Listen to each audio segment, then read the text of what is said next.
The first stars of the plant galaxy, known by some as Lossia, blossomed from the buds of the original flower itself. The central flower which gave life to all the planets that stemmed from it. Lossians oversaw the blossoming process from primordial flowers that created life in each planet, while remaining veiled from being fully seen by other plants. They told tales to their young ones about the stories that grew from the flowers. Each fully blossomed story was known as a fractal bloom.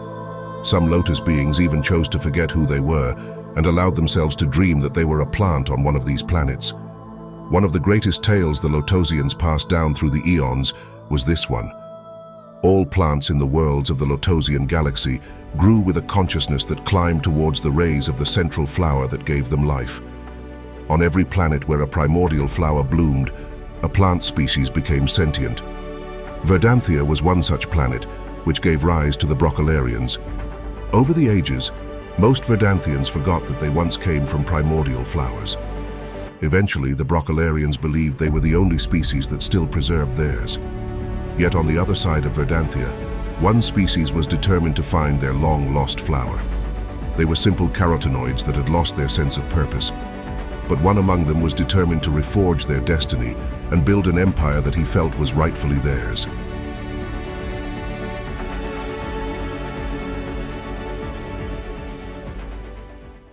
The secret power of the Carrot Empire was discovered at the end of an Arctic expedition. Some of their ancient scrolls had hinted at a power that once belonged to the rabbits. A genetic power, one that might have even created them. Some of the carotenoids were slow to believe that old myths might be true, but their revered shaman and king had sent them with an assurance that their quest would be worthwhile. Their journey took them to a dark cave, where all of their wildest dreams turned out to be true. A timeless egg contained a flower that once touched, transformed the carotenoid's DNA forever. A species which was once of an ordinary stature and intelligence instantly became godlike. The 12 of them that returned from the expedition branded themselves as such. Each became immortal and acquired a mutation that gave them an incredible power. While 10 of them were still orange, one of them turned yellow, and another became purple, both of them pushing the limits of genetic superiority, threatening the orange carotenoid named Radix, who crowned himself king. He had the particular mutation of telekinesis, and he created an empire of his own, which he used to conquer unsuspecting plant species. The Artichoke Empire was once the strongest in the Western lands during the Second Age. After their great reformation, their once glorious kingdom became a humble land of villagers and farmers. Their old mindset of conquest was over. Yet, their taste for glory never subsided.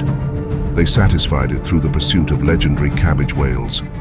Only the greatest of the Cenarians had what it took to face the Leviathan.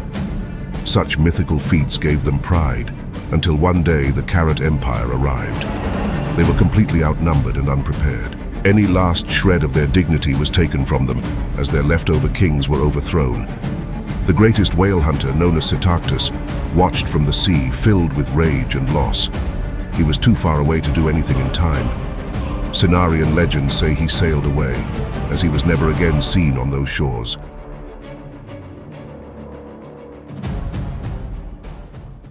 The Radish clan, known as the Radishans, became the most talented theatrical troupe in the Western continent. They left their Radish village to wander the lands as a Shakespearean species that could entertain all other sentient plant life. They had an uncanny ability to morph themselves for the sake of tragedy or comedy. The Tomaton clan tended to be explosively enthusiastic about such powers. The freedom of the Radishans came to an end when the Carrot Empire swept the Western lands. While another species might have been wiped out, the carotenoids found the Radishans abnormally entertaining. As such, they kept them as jesters for their own amusement. The great Shakespearean-esque playwrights among them soon created subliminal interpretive dance performances that secretly communicated to the mycelium network in order to alert the rest of the planet of the carotenoid oppression. The carrots were no fools, however, as they had an informant that told them of the multilinguistic abilities of the Radishans. And so the once great theatrical society was imprisoned, only allowed to perform under certain restrictions. Yet, the wise ones grew old and plotted other clever ways to find freedom.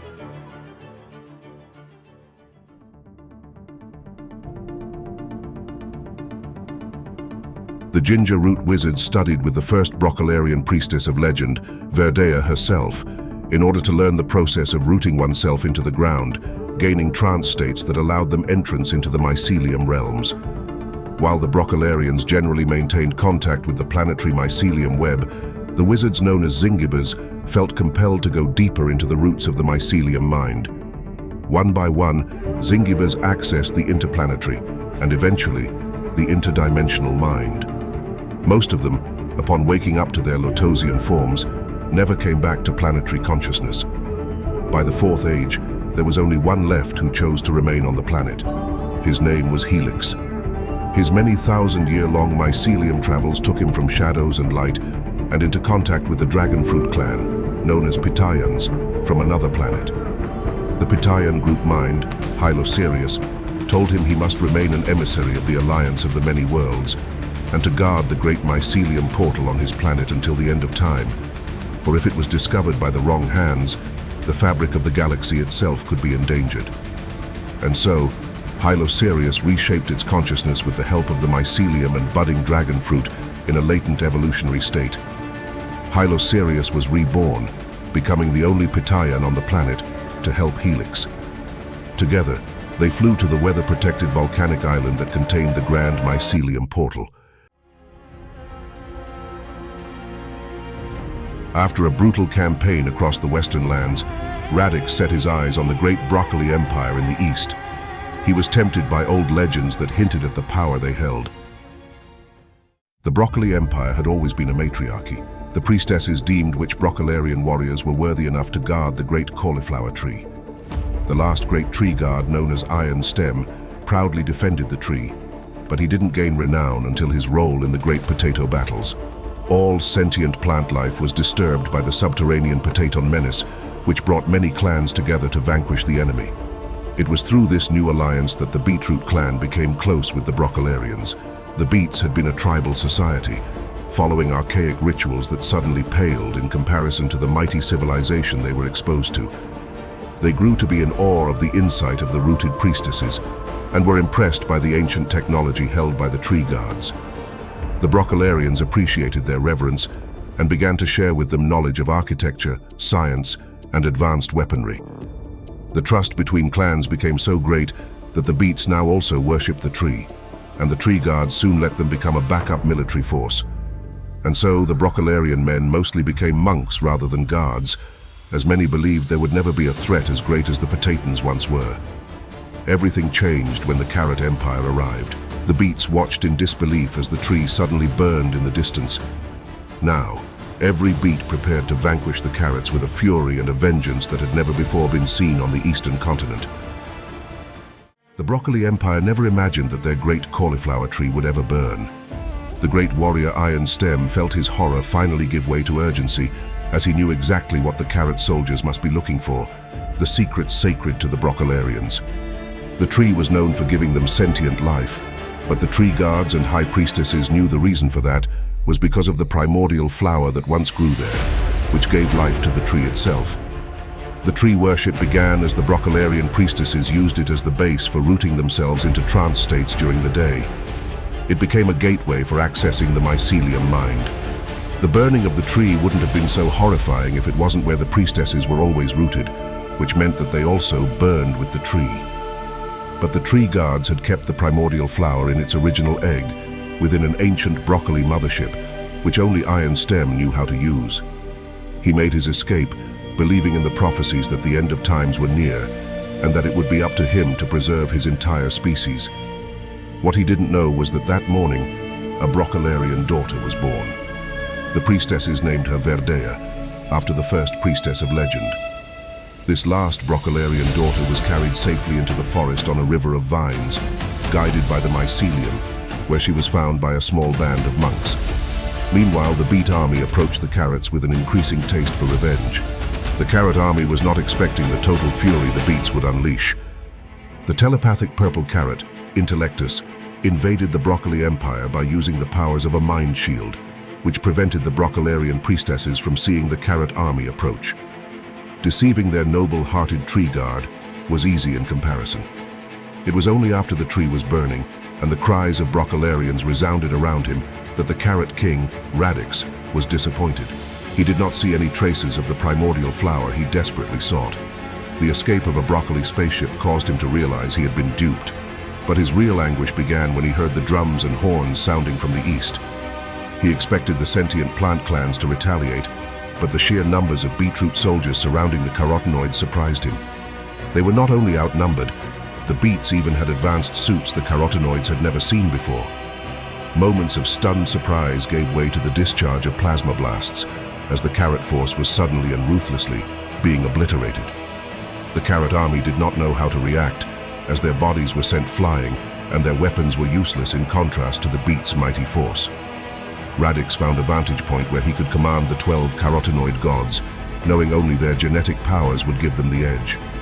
Intellectus was not afraid, however, and instead only saw a worthy challenge that excited him.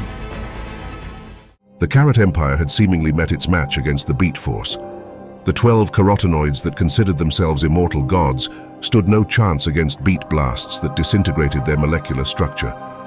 The carotenoids were mercilessly decimated by such a trained and advanced military force. Many of the Carrot gods fell before the beets, until only 4 remained, although the last 4 seemed to be truly invincible. One of them, Palineo, had the powers of regeneration, and while staying close to Rutan, the yellow carrot of incredible strength, they were able to punch their way through the beets' ranks. Meanwhile, Intellectus, the telepathic purple carrot, used his powers of mind to confuse the enemy. He was soon able to create a mental shield of chaos that targeted the beet's sanity until they lost their minds. It was a simple matter for Radix, the Carrot King, to use his telekinetic powers to rip their beet bodies to shreds and turn their own weapons against them. When the dust settled, few soldiers remained on the battlefield, besides the last 4 carotenoid gods. A red sun shone down on the river of beet juice that flowed before them. It was at this moment in Intellectus's drained state that Radix realized he must imprison him, for he could never remain king next to such a force.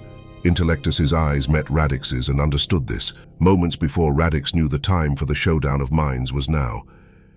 The telekinetic Carrot God King, Radix, felt compelled to have a battle of minds with his telepathic brother Intellectus after they won a fierce battle against the beets.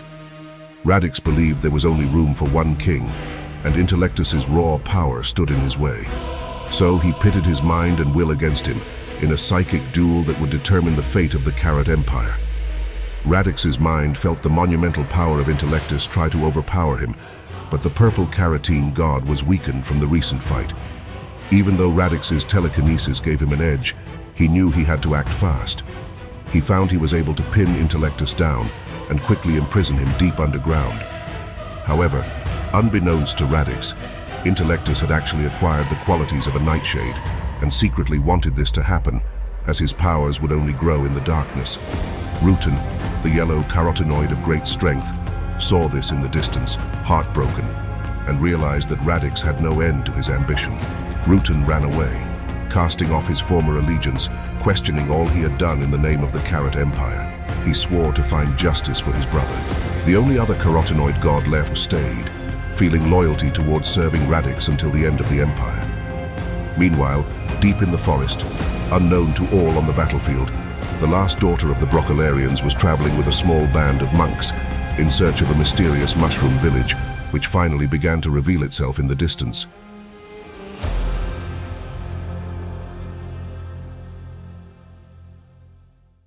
The Romanesco sages held an intergalactic council at the quantum mycelium capital at the heart of the Lotosian galaxy. They were grieved to hear about the fall of Broccolaria, and they brought many mycelium dwellers together to decide what to do. The disembodied priestesses' souls were able to explain what happened through mycelium channels. The council was alarmed to hear that the Carrot Empire had risen so fast, as the Rabbit clan was supposed to have hidden their primordial flower ages ago. They were concerned that the carotenoids would use the leftover technological knowledge from the Broccolarians to attain intergalactic dominance. This was never supposed to have happened. The carotenoids had already attempted to conquer the galaxy in ages past, and this time the Council thought their exile to the outer rim of the galaxy was final. But now they knew that exile was not an option. They would have to rally the alliance of the many worlds in order to annihilate the carotenoid genetic line forever. Every species in the plant galaxy was in danger, and so they had to be alerted to prepare themselves, as interstellar battles would be waged over thousands of years of travel. The council was concerned to find that the last tree guard took off with the Broccolarian flower alone, as he might be tempted by great power. The Mycelium Council put their hopes into the hardy Verdanthians that might be able to stop the Carrot Empire before it was too late. They also hoped that the last two wise ones on the planet might be enough to keep the galaxy in balance, as long as the Grand Mycelium Portal was protected.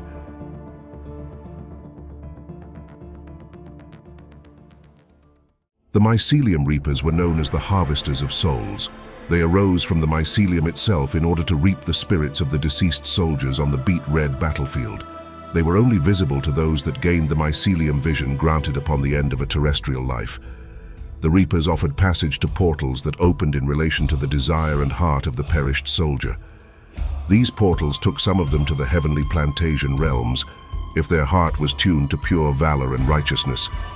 Some carotenoids even attained this end. The rarest among them were taken far across dimensions and entered into Lotosian waters. But the carotenoid soldiers that shared the heart of their king, Radix, were sent to another realm. Radix himself, while still conscious, happened to stand where a mycelium tendril touched him amidst the throes of the harvest. Suddenly, Radix was given a vision of a dark galaxy, ruled by a dark flower. The worlds within it slowly came into focus until their dark form was revealed. The planets that he saw were ruled by the apex of technological maturity, which used all of nature and plant life to serve the purpose of whoever reigned. The Reapers tempted Radix with this vision that made him feel like his destiny was far beyond this planet, and even beyond the stars of this galaxy. Meanwhile, the last great tree guard soared among those stars, contemplating if he should observe and touch the primordial flower of the Broccolarians, with the intention to redeem his species. The Broccoli Empire's great heroes during the potato battles were the Elder Tree Guards. They had extended their lifespan with mycelium biotech and became mighty warriors over the ages. Their leader was Arim. He trained a young tree guard named Vireo to be the best in Broccolarian martial arts. However, despite Vireo's prowess on the battlefield, he fell to a potaton captain. Arim saw his star pupil losing blood and began a transfusion of his own everlasting life force, which was of a mycelium iron mixture. Arim gave his life to save this young guard. Vireo awoke to find his mentor breathing his last breaths. In a fury, he single-handedly defeated an entire platoon of Potatons. That day, Vireo became known as Iron Stem. Once the Potatons were defeated, the Elder Guards permanently entered the mycelium realm, their duty being finished now that their leader was gone. Iron Stem remembered this as he flew across the stars in the Broccoli mothership. Facing the primordial flower of the Broccolarians, Iron Stem decided he should touch it, as his mentor's last words were to protect the great cauliflower tree at all costs. Now that the tree was burned by the Carrot Empire, he felt that he needed the full power of Broccolaria. He opened the pod, and upon touching the flower, was surrounded by a light and energy beyond anything he could have imagined. Suddenly he felt the power of 1,000 gods surge through him, and with it, a determination to see the carrots fall. The mushroom villagers of the mycelium jungle were a part of the worlds of sentient plant life since the beginning of time. They were interdimensional travelers of the mycelium mind that also lived in the terrestrial planes. They were known as mycorians, and while the ancient ones explored the quantum mycelium realms of the many worlds and communicated to sentient plant elders in a harmonious fashion, there were many young mycorians that preferred to stay rooted on one planet while receiving such intergalactic information from the ancients. These young mycorians would then share this crucial information with the Broccolarians and other sentient plant clans. The mycorians had eyes all over the planet, but they only took a bodily form deep in the mycelium jungle, which kept their physical manifestation hidden from the unworthy. This is where they tended to have friendships with wandering radishans, who sought only to gather and tell stories. One day, a radishan and a mycorian were exchanging stories of the inner realms of Broccolaria, when they felt the presence of Verdea, the last daughter of the Broccolarians, approach. It was this mycorian's duty to guide her into the inner terrestrial realms and show her who she truly was. The Broccoli Empire's priestesses lived in a subtle form within inner Broccolaria, as was revealed to the Broccolarian princess Verdea who was led by a Mycorian villager to the mycelium nexus. From this point, the vast expanse of inner Broccolaria could be entered. Verdea had to root into the mycelium, which induced a trance state that dissolved her outer consciousness until she was transported to a new world. For most sentient plant beings, this took decades, but Verdea was a natural. The enchanting vistas of inner Broccolaria were revealed to her for the first time. Once she had settled into this inner consciousness, she was brought face to face with a Broccolarian priestess. Voices soon revealed themselves. Do not worry about us, child, for the priestesses of every age live within you, always accessible through the mycelium mind. Only our external bodies were burned. As long as you still live, so shall we. Your quest, however, is paramount. You must reach Iron Stem and show him that we survive. He doesn't understand the inner realms, and his misguided dependence on the outer realms may leave our kind forever in shame and ruin. You must reach the Grand Mycelium portal, from which point you can access the entire galaxy. You will be guided on this perilous journey by a radishan who will lead you to the last ginger root wizard and a dragon fruit dragon, the two most powerful beings on the planet who guard the portal. The ancient mycelium gates became mysterious ruins of the planet of sentient plants. Only a couple were remembered as dormant portals. The aubergines watched over one of them in the west. In the east, the mountain golems of the Potato Kingdom guarded theirs with caution due to their feud with the Broccoli Empire. In the mycelium jungle, one of these portals needed to be entered by the Princess Verdea of the Broccoli Empire. Along with her radishan guide, they took the risk and went through the myco gate that transported one to the other side of the sand-swept mountains. The Potato mountain golems were vigilant and would not let even the smallest of sentient plants slip by unnoticed. Verdea was apprehended at the portal and led by these golems into the cavernous kingdom of the Potato clan. They were taken deeper and deeper into the subterranean realm with no explanation. Verdea could only pray to the priestesses that she would be protected. Eventually, Verdea and the radishan were presented before the Potato Kingdom's nobility, who would decide her fate. The subterranean Potato clan and its nobility had a meeting deep underground, where they surrounded the last princess of the Broccoli Empire.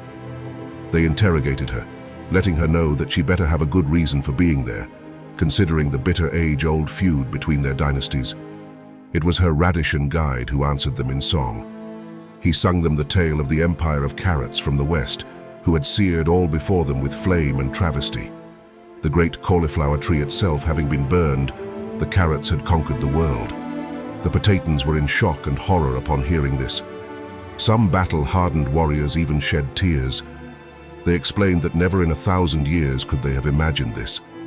Despite their differences, the Potato Kingdom lived by a code of honor, and they respected the Broccoli Empire for upholding chivalrous combat during their battles. The Potato clan never would have burned the tree. They also had respect for the arcane wisdom of the Broccoli priestesses.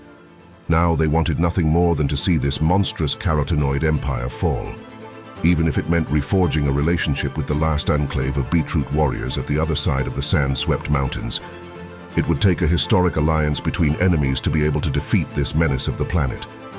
The Potato clan even decided that they would escort Verdea closer to the Grand Mycelium portal, as they understood their fate was somehow wrapped up with hers.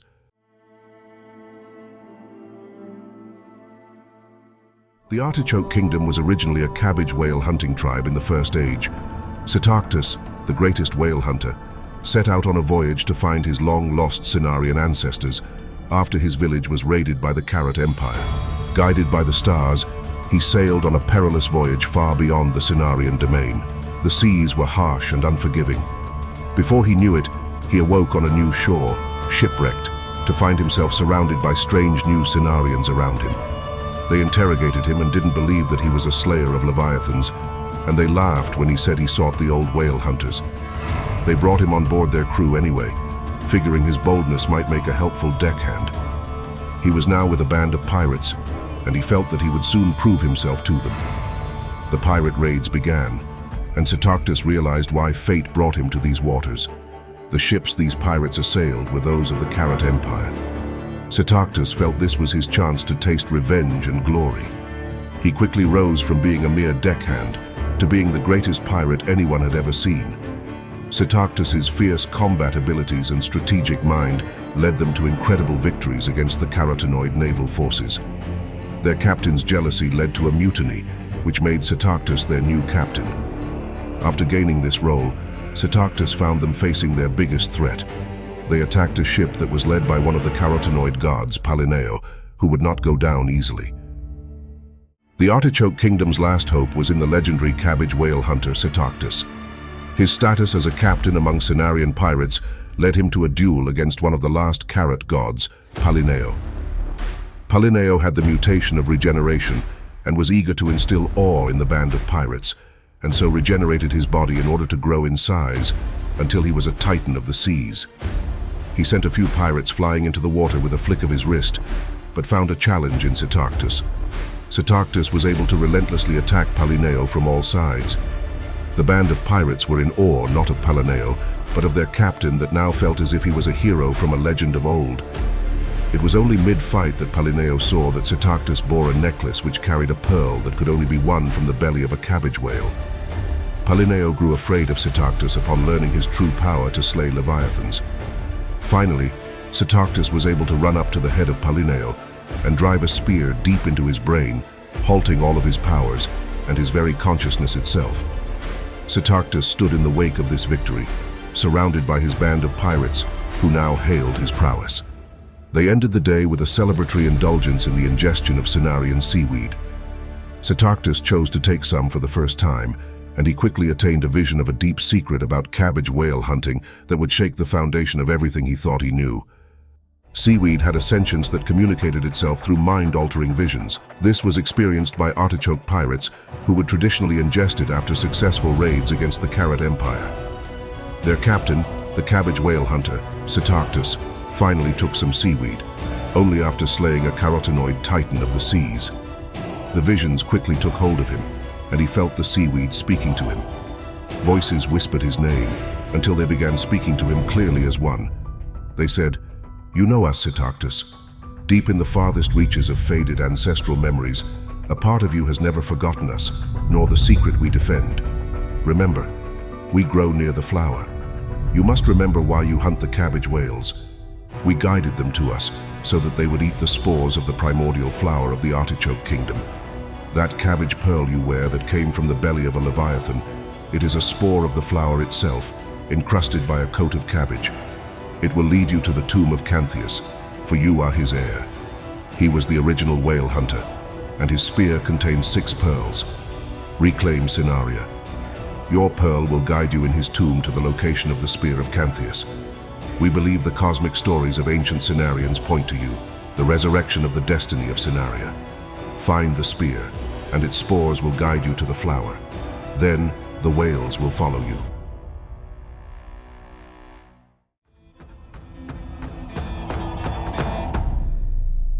The pinecone tribe was hidden amidst other sentient plants, living deep in the woods upon treetops. Some knew them as the Silvans. Their center was directly north of the Turnip clan, which was known for their great painters. The Silvans watched over them at night, as they were a nocturnal species. Once they found that the Carrot Empire came to conquer the Turnipans, the Carrots were in for a grave surprise. The Silvans were of 2 kinds.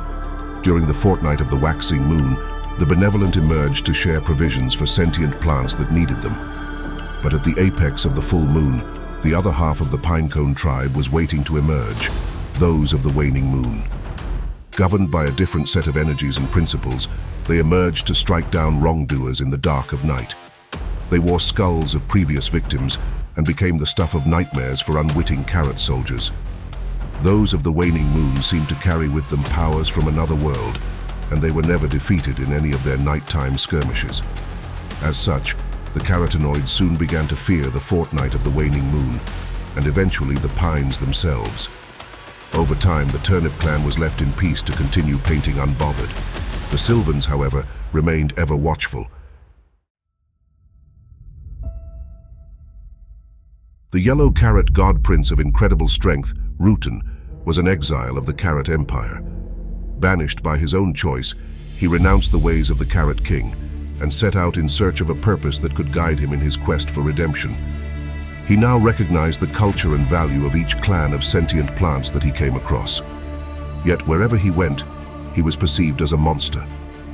In his journey westward, he found that Cenarian villagers ignored him completely, not trusting anything he said. Continuing west, he stumbled onto turnipans that he desired to help in some way, appreciating their artistic talent.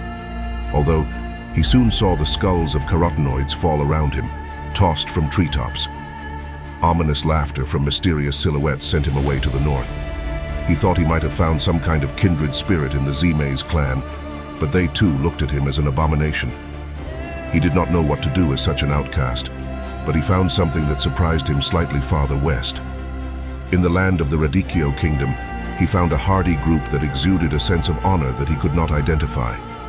He watched them from a distance, when all of a sudden, a ship of Cenarian pirates arrived, beginning a raid of the carotenoids that ruled over that area. Rutan saw the captain of the pirates and was impressed. He felt as if this leader glowed with a golden hue, charging into the carotenoid ranks with a confidence and valor that had rarely been seen before. The pirates knew him as Setactus, but the Radicans seemed to cry out that the heir of Cantheus had finally come to seek the hidden tomb. Setactus galvanized the forces to wipe out all the carotenoid soldiers around them, reclaiming the lands of the Radicchio realm. Once victory had been assured, Setactus locked eyes with Rutan, and silence fell upon the battlefield. It appeared that Setactus felt as if Rutan was a general of this fallen army, and he called him forth, challenging him to a duel. Rutan slowly walked into the center of these fierce antagonists of his kind, and pronounced that he meant no harm, but rather sought redemption for his misguided species. The Radicans and Cenarians laughed, some calling him a coward, but gave him a customary sword for the duel. The air was tense before Setactus suddenly ran towards Rutan, his sword raised with the aim to behead the yellow carotenoid. Rutan threw his own sword down and lifted his arm up to protect his neck just in time. The blade of Setactus broke in half upon making contact with Rutan's flesh. The air became silent and even more tense as everyone murmured to each other. Setactus stared at Rutan with disbelief, but discovered a newfound respect for him. He said to all, "This is one of the last carrot gods himself before us. You have all heard of the invincible carotenoid. This is him. He could have destroyed me in one blow if he chose, but he didn't. I say he speaks the truth. If he seeks such redemption, let us give him the compass of the exiles." Begrudgingly, but with respect to Setactus, the Cenarians obliged. After all, no one had ever returned from the island of exiles alive. Rutan was not afraid of such a prospect, but instead believed that destiny was guiding him to such a destination. Rutan and Setactus parted ways, leaving each other with respect, as Setactus continued his quest for the tomb of Cantheus, and Rutan now headed for the island of exiles. The Carrot Empire had taken over the world, thanks to their god-king Radix. While the Broccoli Empire fell, the great library of Broccolaria was preserved. By accessing its tomes, the carotenoids were able to acquire higher knowledge from the mycelium mind, which was presented in holographic form. The mind bubble's information helped the carrots create an order of wisdom keepers, as their empire now became the center of knowledge. Radix created a class of scientists that started to use their newly gained technological prowess. They genetically engineered a new breed of carotenoid, a breed of super soldiers and cyborgs that would be the greatest force the planet had seen. As their cities and technology rapidly grew, Radix continued to make other discoveries in the holographic mind tomes of Broccolaria. He discovered the well-kept secret of the primordial flowers. He found that Broccolaria not only kept their own flower hidden, but maintained records of the location of all the rest of the flowers of most sentient plant species on the planet. Radix felt as though the Broccolarians had muscled their way to dominance on the planet in this way, and it was his turn to do the same. Although Radix figured he could go beyond what anyone had achieved before, he ordered a series of missions to thoroughly harvest every primordial flower on the planet, intending to collect each one for himself. And so, he pushed for the constant development of technological and military progress, with the ambition to gain enough power that he could ascend to the stars as a super-god, threatening the cosmos itself. Meanwhile, in the kingdom of the Aubergine, ancient rituals were being invoked. They saw that they would have to fight for a future where their culture could be maintained. They had in their midst sorcerers that knew of mycelium nightshade magic, which they hoped would activate their dormant mycelium gate.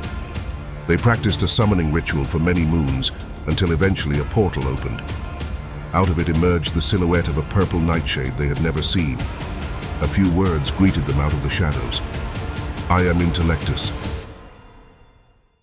For a bit more of an in-depth exploration into this world, check out the Lotosian lore book, now published on Amazon.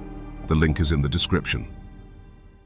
In the world of sentient plants, trees had a consciousness of their own that could not be detected by the common vegetable. Broccolarian elders that guarded their own cauliflower tree until the end of their lives entered into the mycelium, from which point their consciousness transferred into the bodies of trees. Their lives were much longer, and the experience of time made the realm of vegetables seem like fleeting ripples on the waves of the mycelium mind. From here, they guided overarching terrestrial ecosystems. The broccoli priestesses, on the other hand, had their consciousness transferred to the core of their planet, where they stayed in a deep trance. One of the elder gods, Arim, forgot about everything in the world below, until eventually the mycelium was disturbed, as the disharmony caused by carrots started to affect the whole of the cosmic mycelium mind. The elder trees that were once Broccolarians had the duty to protect their planet Verdanthia, and with the destruction of the great cauliflower tree, a council of elders began. Such a meeting would take 1,000 years in Broccolarian time, yet a mere blink of an eye for the planet. Verdea, the Broccolarian princess, awoke with this vision on her mind. She remembered her quest, as she was escorted by Potatans to the far side of their country. As the terrain changed, she eventually felt a dragon-like presence start to make itself known to her.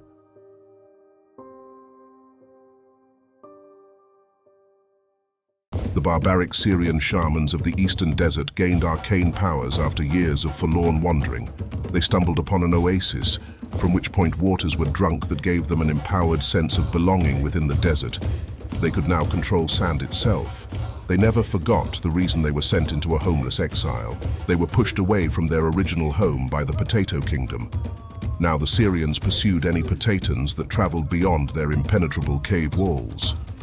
Upon noticing a small group of them escort a Broccolarian and a Radishan close to their oasis, a mighty pursuit began. The Syrians conjured sandstorms that let them ride the winds of sand tornadoes. A Potatan noticed this in the distance and urged their group to run fast. Nothing could stop them from being surrounded by the Syrians in a moment. The end seemed near, until Verdea, the Broccolarian priestess, felt a strong communion with the oasis next to them. Growing on cactus vines by the waters, dragon fruit bloomed. The Patayan dragon, Hylosirius, now formed himself from the budding dragon fruit.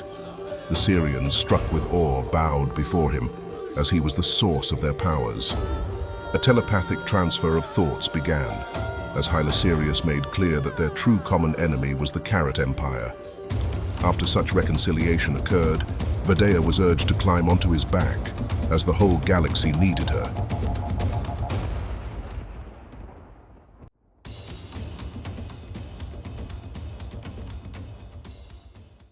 The new broccoli god, Iron Stem, reveled in the immense energy gained from touching the primordial flower of the broccoli empire. He felt the power and wisdom of 1,000 generations of Broccolarian gods flow through him. With it came an ability to fuse with organic technological forces. His mind merged with the mycelium powering his ship, and he summoned a bio-holographic projection of his old mentor, Arim. Iron Stem questioned the coordinates of a mysterious planet the ship last visited. Arim somberly responded, "Do not think less of me for what you will see there, dear Vireo. I was foolishly hot-headed once. You will soon learn that amongst the stars, many plant species have entire planets to themselves. I thought less of us for being the guardians of a planet we shared with other plants. I thought our great technology should be used to expand our species into a multi-planetary one, and so I did just that once. However, I found that genetically breeding our kind could only produce males. Without the priestesses, all that could be formed was an army. My shame and regret took hold of me, and I left vast farms of them in a half-conscious state. If fate has indeed made you the heir of this force, you must be careful. Do not let a desire for vengeance destroy you. The broccoli mothership traveled for light years until it made it to the abandoned Broccolarian planet. Iron Stem examined the innumerable broccoli farms left over from his mentor. As he considered what to do, he remembered his once great love during his youth, a priestess he was set to marry. As fate had it, Iron Stem lost her during the Great Potato Battles. The loss of all of the priestesses since then emboldened him to make use of this broccoli army awaiting him. He could feel their energy calling out to him. They lived in a dormant state of consciousness, and only he could fully bring them to life. He felt this was his purpose now. He embedded the Broccolarian primordial flower into his suit and touched each broccoli farm with the genetic awareness he was in control of. He saw the multifaceted potential within each soldier he brought to life, enhancing their genetic potential. This army viewed Iron Stem as their creator and soon brought a civilization to mighty heights with his awareness of the pinnacle of biotechnology. He instilled in them a purpose and vision that the carrot and potato empires were their sworn enemies. After enough time, ships were raised, and countless warriors of all kinds were bred. It would take years for such a fleet to get to Verdanthia, but Iron Stem felt sure Radix would not see it coming.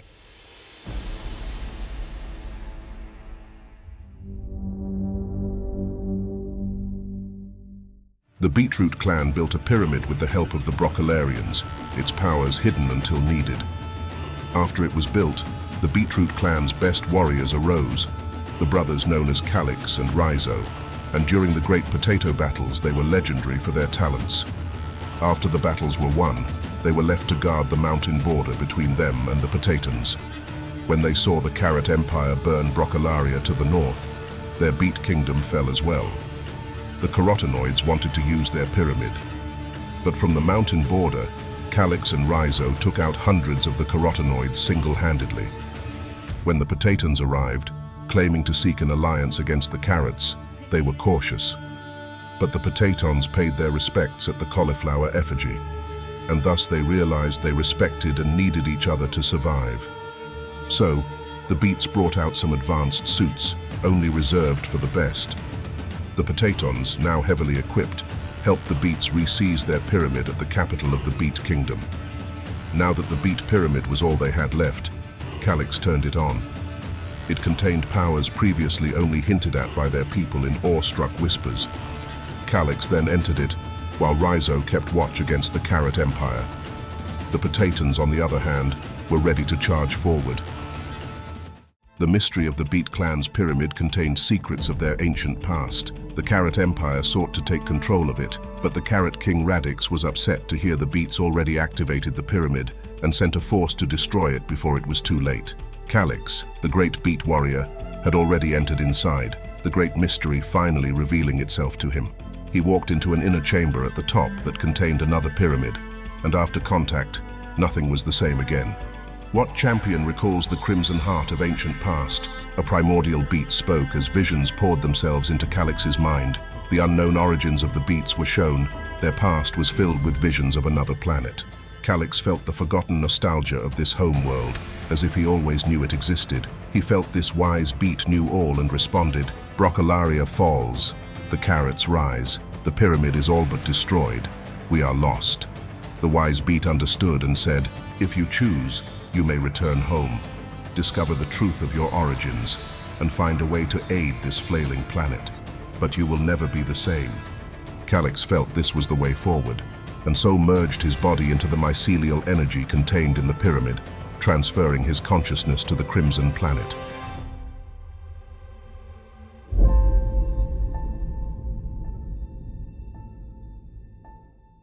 The Pinecone tribe, known as the Silvans, became a serious threat to the Carrot Empire. During the waning moon, the Silvans that came out of hibernation seemed invincible and slayed any carotenoids that threatened their forest. Radix, the Carrot King, grew tired of this as he sought the primordial flowers of every species and ordered his soldiers to burn the forest down during the fortnight of the waxing moon, when the Silvan warriors would be slumbering and only the benevolent of their kind would be awake. The Turnipin artisans that were usually protected by the Silvans within the forest fled, but were captured and made to sculpt statues of Radix. the Carrot King discovered the turnipin's primordial flower, curiously hidden within a pine cone statue at the center of the forest. This flower helped Radix breed master builders with its powers. Yet, the king found himself thwarted at finding what he really sought among these trees, the flower of the actual pinecone tribe itself. As the forest burned, so did the silvans of the waxing moon, who put up no fight in the chaos. Nothing was left but scorched earth. Yet, the silvans of the waning moon still lived, as the truth of their hibernation bore a great secret. While they slumbered on this planet, their true form awoke on the moon. Radix had now pushed an ancient power that shook the world. The silvans were not merely a simple tree-faring civilization. They were actually the oldest species on Verdanthia itself, even older than the Broccolarians. This was because they were from the moon, where the silvans of the waning fortnight were not slumbering at all. In fact, this was where their true forms were, in the original Sylvan forest. They were like gods. Their terrestrial bodies were like shadows. Their original moon bodies were capable of far more. But while those of the waxing moon were awake and burned by the Carrot Empire, their slumbering moon bodies also perished. If one body was destroyed while awake, the other body was lost. And so, the only ones left were those of the waning moon. Now nothing stopped them from unleashing their full power upon the carotenoids. Since their old pine forms were now ash, they beamed moon rays that sent phantom bodies down that could temporarily fight the carrots. But one of their kind, Phylax, was not satisfied with a mere phantom body. He decided he would risk it and go down to Verdanthia himself. Against the wishes of his friends, he entered the mycelium moon gate and found himself in the mycelium jungle. His moon armor transformed into a terrestrial form. He walked through the trees as a giant among most other species, ready to avenge the fallen silvans and stolen turnipins. Although the turnipins carried with them the secret power gained from their relationship with the silvans of the waxing moon.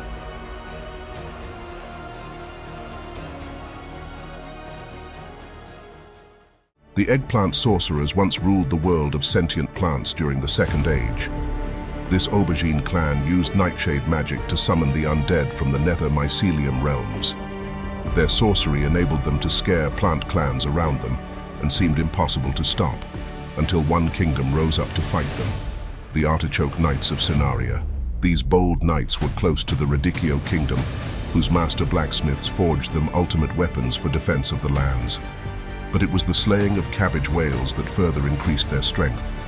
Their king, Cantheus, thereby had a spear empowered by great gems gained from the belly of these whales. The Cenarian knights acquired a boldness of vision and heart from this that enabled them to cut through the dense illusory powers of the aubergine sorcerers. Ages later, the heir of Cantheus stood at the old king's tomb, seeking the legendary spear that slayed leviathans and enemies alike. This heir was Sitarctus, and only he could find the hidden statue that held the spear. At last, he found the master weapon, and upon seizing it, a vision of the supreme leviathan flashed before him. He now knew its location, and set out to hunt it, knowing that it contained a power that would help him defeat the Carrot Empire. Meanwhile, the aubergine kingdom was given a new opportunity, as the purple carrot god Intellectus appeared before them. He promised them that if they followed his guidance, he would bring them back to their former glory and help them defeat the Artichoke kingdom once and for all.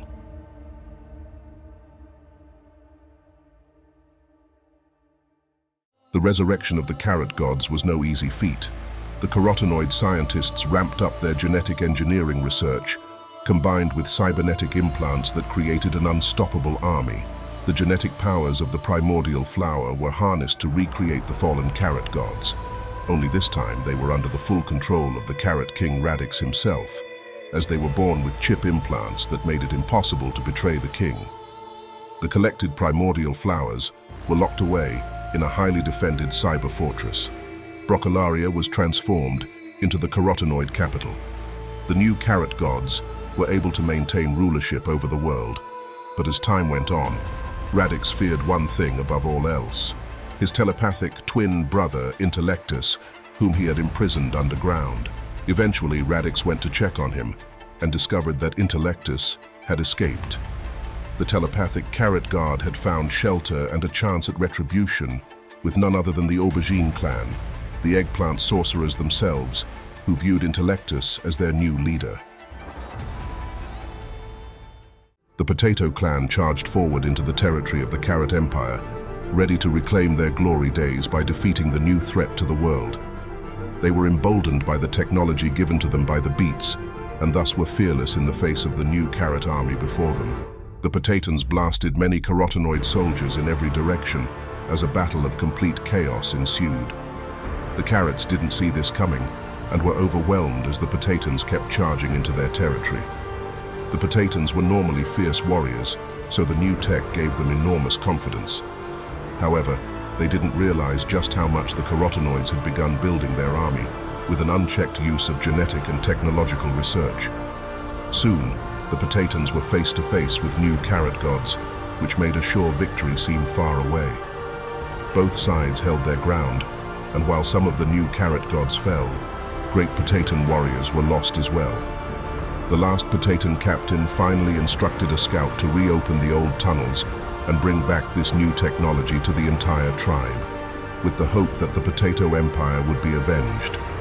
And so, as the Potatans fought until the bitter end, one of their kind found an old cavern and set out to rekindle the powers of the subterranean Potato Empire.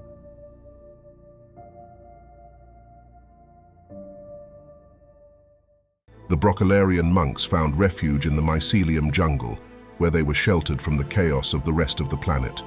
They spent their time sipping herbal tea that gave them glimpses of inner Broccolaria. The sage plant spoke to one of these monks, revealing its form of wisdom. It became clear that there was a pantheon of herbal gods living on a subtle plane, and this monk was offered the chance to begin new quests, where personified herbs could give him guidance and perhaps a chance to help the planet. The Broccolarian princess Verdea dismounted the Pitayan dragon and found herself on the Isle of Helix, the ginger root wizard who had been awaiting her. Upon seeing her, he was reminded of the first Verdea of legend, whom he had known 900,000 years ago. But in order to travel to the heart of the galaxy, this new Verdea would have to be trained like her ancestor. Helix brought her into the mycelium mind and tested her resolve to defend the light of her world. Verdea embarked on this journey with courage, spending the next 300 years in mycelium time against great darkness. Helix taught her the great cauliflower language of old, guided her as she recovered the lost seeds of Elderon, and eventually led her to the great reprieve of the forgotten onionoids, which revealed her ability to sing light and joy into the hearts of the sorrowed. At the end of these quests, Helix saw that Verdea was fit to withstand the hardship she would face amidst the Mycelium Council and the incoming tide of anguish.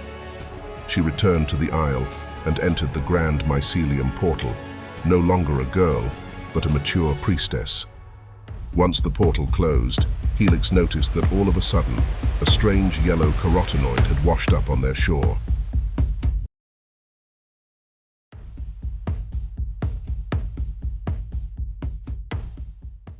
The Radishan bards told tales of the great dramas of sentient plants since the days of the first playwrights, Radiana Rosalba and Radley Radishmere. Radiana had visions of the first cosmic dramas in the mycelium mind, and Radley was the original Radishan to go out on adventures personally.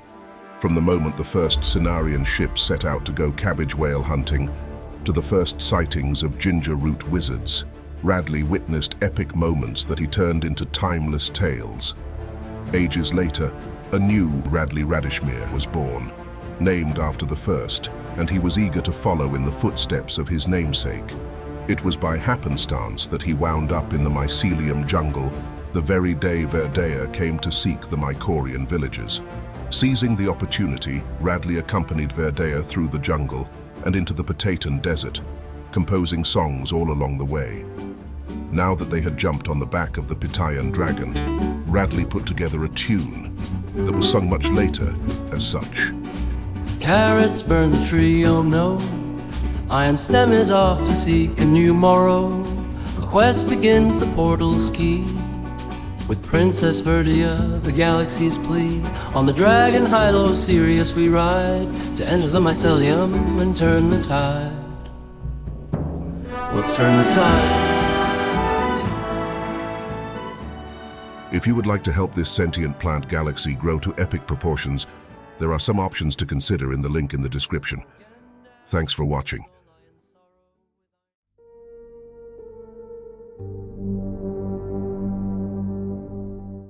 The dragon fruit group Mind once started as a planet of dragon fruit citizens, known as Pitayans.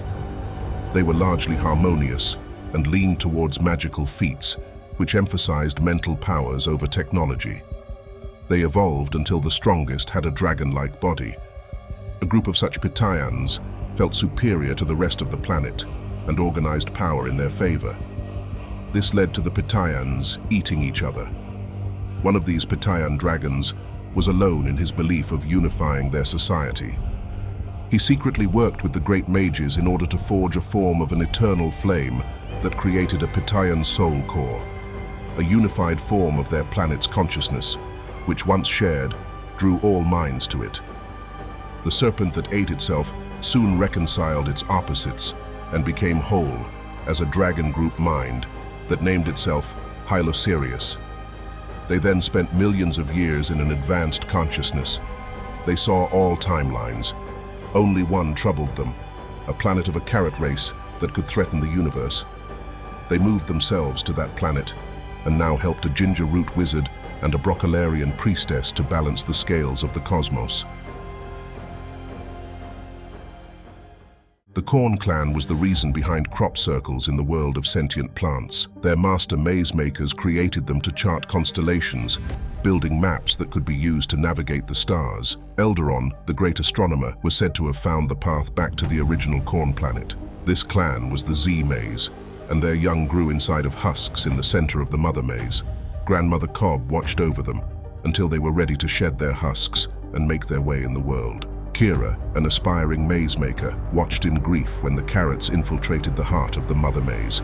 The carrots not only wanted the cornflower, but also the secrets hidden about the paths through the stars. Grandmother Cobb told the children hiding in husks to run, but they only did so when Kira convinced some of her friends that maybe they could follow the maps left by Elderon and find the secret Z-Maze spacecraft. Kira imagined that following in the footsteps of Elderon could lead her to being a great astronomer and traveler of the stars, and perhaps find shelter in their long-lost home planet.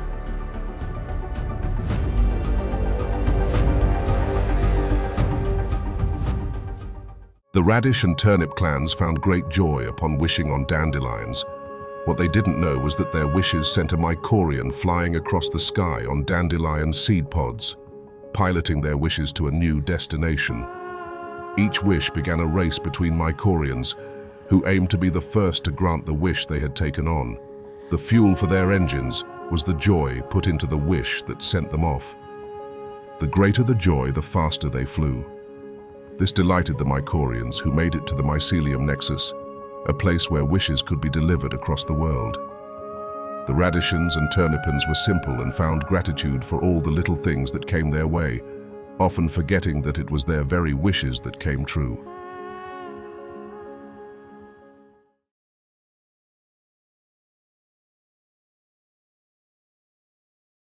The broccoli empire was loved by all sentient plant life and only met their devastating end due to the carrot empire.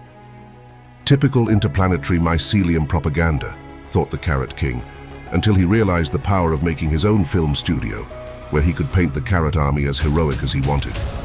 The first attempts at creating carotenoid writers could only go so far, before he realized he needed to recruit the radish clan's impeccable playwright abilities. With the help of their artistic prowess, he grew a film army out of their soil. Soon enough, a number of auteur carotenoid filmmakers arose. The cinematic form took off as instant classics shaped themselves, and carotenoids were seen from the light of both good and evil.